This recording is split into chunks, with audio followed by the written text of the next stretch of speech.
కేసీఆర్ గారు ఇప్పుడు మీరు బీఆర్ఎస్లో ఉన్నట్ట కాంగ్రెస్లో ఉన్నట్ట? సాంకేతికంగా బీఆర్ఎస్లో ఉన్నాను.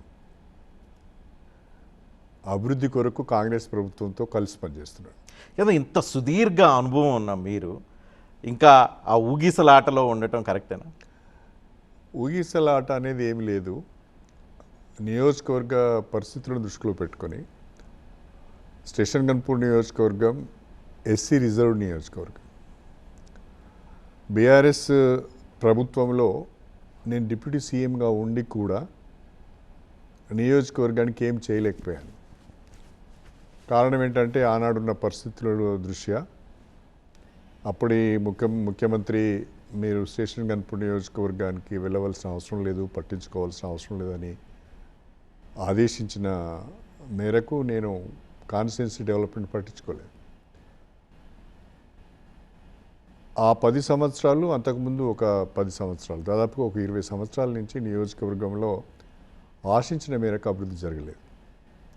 నేను 2023లో జరిగిన సాధారణ ఎన్నికల్లో పోటీ చేసినప్పుడు ప్రజలందరూ కడియం శ్రీహరి మళ్ళీ ఎమ్మెల్యే అయితే ఎంతో కొంత నియోజకవర్గం అభివృద్ధి చెందుతుందనే ఒక అభిప్రాయంతో కాంగ్రెస్ అనుకూలమైన గాలిలో నాకు ఓట్లేసి గెలిపించారు. కాంగ్రెస్ రాష్ట్రంలో అధికారంలోకి వచ్చింది, నేను ప్రతిపక్షంలో కూర్చోవలసి వచ్చింది. అలాంటి పరిస్థితులలో కాంగ్రెస్ ముఖ్యమంత్రి గౌరవనీయులు రేవంత్ రెడ్డి గారు,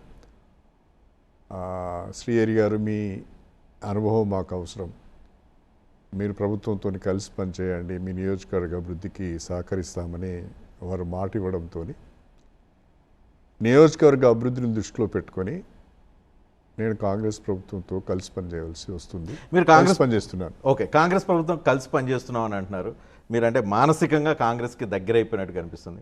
కానీ మీరు స్పీకర్కి ఒక లెటర్ ఇష్యూ చేశారు. లెటర్ ఒకసారి చూద్దాం.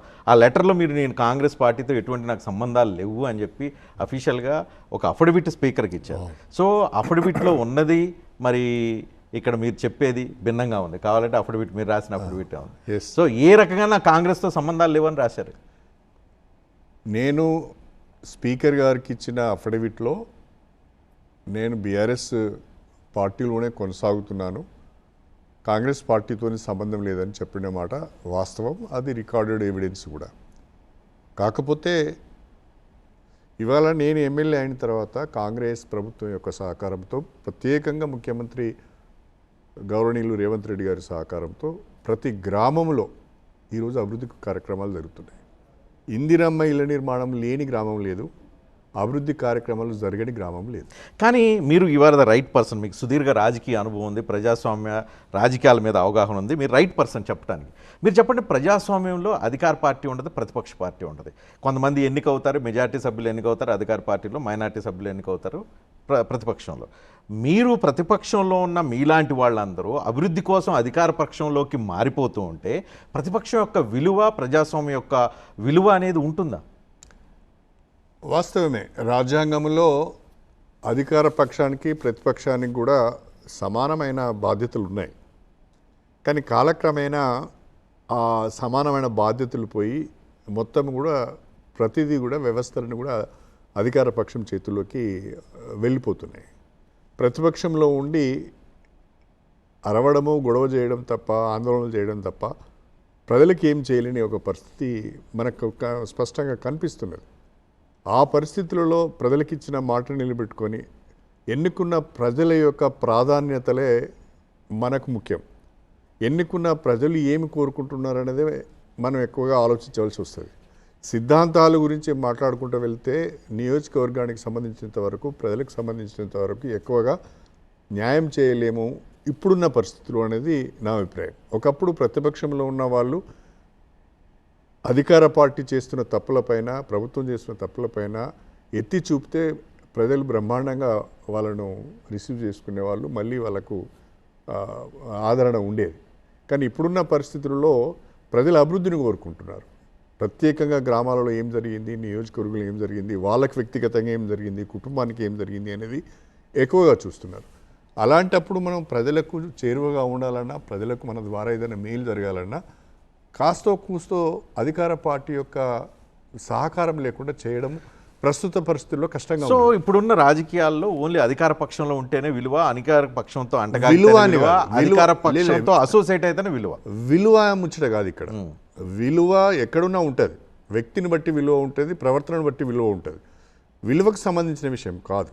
నియోజకవర్గానికి సంబంధించిన సమస్యల పరిష్కారము అధికార పార్టీతో స్నేహంగా ఉంటేనే ప్రస్తుతం ఉన్న పరిస్థితుల్లో జరిగే అవకాశం ఉంది. మీరు స్ట్రైట్ ఫార్వర్డ్ పర్సన్, మీరు రాజకీయాల్లో సుదీర్ఘంగా ఉన్నారు, స్ట్రైట్ ఫార్వర్డ్ పర్సన్, చాలా నిక్కచ్చిగా చాలా సందర్భాల్లో మీ అభిప్రాయాలు వెలువరిస్తూ ఉంటారు.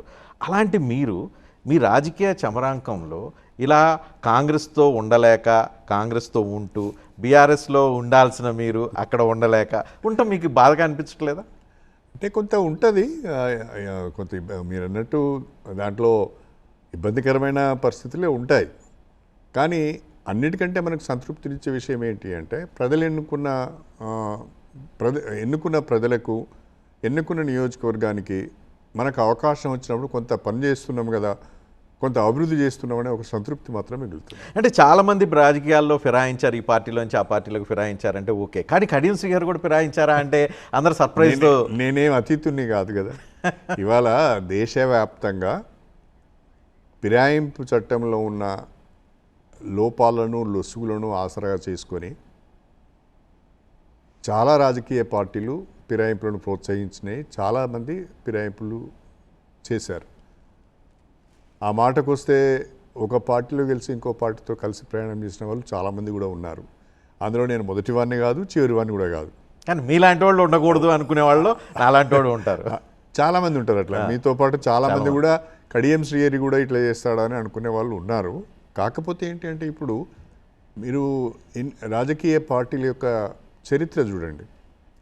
ఏ రాజకీయ పార్టీ ఫిరాయింపులను ప్రోత్సహించలేదు. ఇప్పుడు మూడోసారి ప్రధానమంత్రి అయిన నరేంద్ర మోడీ గారు కూడా దేశవ్యాప్తంగా ఇష్టం వచ్చిన రీతిలో ఫిరాయింపులను ప్రోత్సహిస్తున్నాడు. మూడోసారి ప్రధానమంత్రి అయిన వ్యక్తి నీతి, నిజాయితీ, విలువలు, రాజ్యాంగం గురించి మాట్లాడే ప్రధానమంత్రి తానే కదా ఇష్టం వచ్చిన రీతిలో ఆయన ఫిరాయింపులను ప్రోత్సహిస్తారు. దీనికి కారణం ఎవరంటారు? ఆయన ఒక్కడే కాదండి. ఇవాళ మీరు తెలుగుదేశం తీసుకోండి, చంద్రబాబు నాయుడు, కేసీఆర్, వైఎస్ఆర్సీపీని తీసుకోండి, జగన్, బీఆర్ఎస్ రేవంత్ రెడ్డి, తీసుకోండి, అందరూ, లేదా కాంగ్రెస్ తీసుకోండి. ఎవరు ఏ రాజకీయ పార్టీ నిన్న మొన్న గెలిచిన తమిళనాడులో గెలిచిన టీవీకే కూడా ఫిరాయింపులను ప్రోత్సహించే పరిస్థితి గమనిస్తుంది. దీనికి కారణం ఎవరంటారు? పార్టీ నాయకులు తప్ప, లేకపోతే పార్టీలో అవకాశాల కోసం ఎదురు చూస్తున్న ఆ పర్టికులర్ ఎమ్మెల్యేలు తప్ప? అవకాశాల కొరకు ఎదురు చూస్తున్న ఎమ్మెల్యేలది తప్పు. తర్వాత చట్టంలో ఉన్న లోపాలను సవరించకపోవడం, దాన్ని పకడ్బందీగా తయారు చేయకపోవడం కూడా కారణం. ఫిరాయింపుల చట్టం ఎప్పుడూ రాజీవ్ గాంధీ గారి సమయంలో వచ్చింది. ఆ ఫిరాయింపుల చట్టం వచ్చిన తర్వాత ఫిరాయింపులు జరుగుతున్నాయి.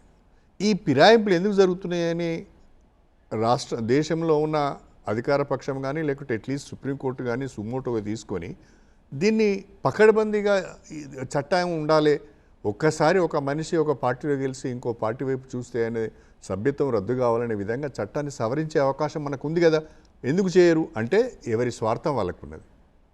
ఎవరి స్వార్థం వాళ్ళకు ఉన్నప్పుడు ప్రతివాడు దాన్ని ఉపయోగించుకునే ప్రయత్నం చేస్తున్నాడు. కానీ ఫిరాయింపులు నిరోధక చట్టం వచ్చిందే ఫిరాయింపులు నిరోధించడానికి, కానీ దీంట్లో ఉన్న లొసుగులను ఉపయోగించుకొని ఇంకా ఎక్కువ ఫిరాయింపులను, అడ్డగోలుగా ఫిరాయింపులను ప్రోత్సహించే పరిస్థితి కనిపిస్తుంది. అందుకనే నేనేమంటానంటే వాస్తవంగా నరేంద్ర మోడీ గారు, మన ప్రధానమంత్రి గారు, లేదా సుప్రీంకోర్టు ఎవరో ఒకరు ఇనిషియేటివ్ తీసుకొని ఈ ఫిరాయింపుల చట్టం వచ్చిన తర్వాత కూడా ఫిరాయింపులు జరుగుతున్నాయి, ఎందుకు జరుగుతున్నాయి, దీన్ని టోటల్గా నిరోధించడం ఎట్లా, కట్టడి చేయడం ఎట్లా అని ఆలోచించి దాన్ని సవరణ అవసరం ఉంటే చట్టానికి సవరణ చేస్తే సరిపోతుంది. అలా ఫిరాయింపుల నిరోధక చట్టాన్ని తీసుకొచ్చింది కాంగ్రెస్ పార్టీ నాయకుడు రాజీవ్ గాంధీ. ఇప్పుడు మీరు ఆ పార్టీతోనే అసోసియేట్గా ఉన్నారు, మీరు ఫిరాయించి ఉన్నారు. సో ఈ ఫిరాయింపులు మళ్ళీ మీరే అంటున్నారు నిరోధించాలి, ఇంకా పకడ్బందీ చట్టం రావాలి, దానిలో మార్పులు చేర్పులు జరగాలి. ఇప్పుడు అవకాశం ఉన్నప్పుడు ప్రతివాడు దాన్ని ఉపయోగించుకుంటాడు. నేను వ్యక్తిగతంగా అభిప్రాయపడేది ఏంటంటే ఇప్పటికైనా ఫిరాయింపుల చట్టానికి సవరణ తీసుకువచ్చి ఫిరాయింపులకు అవకాశం లేకుండా చేయాలి. అది ఎవరు చేయగలుగుతారు? ఫిరాయింపుల చట్టాన్ని నిజంగా ఆపేయాలనే చిత్తశుద్ధి మాత్రమే చేయగలుగుతారు. అది ఈరోజు భారతదేశంలోని ఏ రాజకీయ పార్టీకి ఆ చిత్తశుద్ధి ఉంది? అంటే మీరు ఫిరాయించకుండా ఈ మాట చెప్తే చాలా వాల్యూ ఉండేది. మీరు ఫిరాయించి చెప్పడంతో దానికి సిగ్నిఫికెన్స్ నేను లేదు. నేను పార్టీ ఫిరాయించలేదు. అసోసియేట్ ప్రస్తుతానికి నేను అసోసియేట్ అయ్యి మాత్రమే ఉన్నాను. నేను Legal గా. కాంగ్రెస్ ప్రభుత్వంతో కలిసి పనిచేస్తున్నాను. ఇప్పటికీ సాంకేతికంగా నేను బీఆర్ఎస్లో ఉన్నాను. మా పార్టీ వర్కింగ్ ప్రెసిడెంట్ అయిన కేటీఆర్ గారు కూడా పోయిన అసెంబ్లీలో మా పార్టీ స్ట్రెంత్ 38, మా 38 మందికి సభ్యులను దృష్టిలో పెట్టుకొని మాకు సమయం ఇవ్వాలని బీఆర్ఎస్ చెప్పారు. విప్పిస్తే ఏదన్నా బిల్లుకో ఏదనుకో ఓటేయమంటే మీరు వేస్తారా?